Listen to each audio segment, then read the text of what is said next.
तालिबा अंजिला को इस शेर के साथ आवाज देती हूँ कि वो तारा टूट कर भी असर रखता है, वो तारा टूट कर भी असर रखता है, जो सारे आसमान की खबर रखता है, उसे अंधेरे कभी छू नहीं सकते, उसे अंधेरे कभी छू नहीं सकते, जो अपने पास हौसलों का कमर रखता है। Assalamu alaikum. Respected principal, teachers and all my dear friends. My name is Anzila Siddiqui Abdul Rahman. I wish you all a very happy Republic Day. Today is 26th January, the Republic Day of our country. This day is a national festival of our country. On this day, our constitution came into force on 26th January 1950. Republic Day is important to us as Independence Day.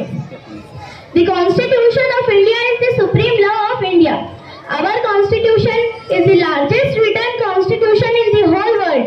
Dr. Baba Saheb Ambedkar is the father of our constitution. Today we are a great republic, means a country whose leader is a president, not a king or queen.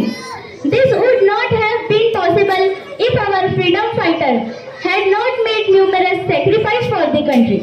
I am proud that I am Indian and I love my India.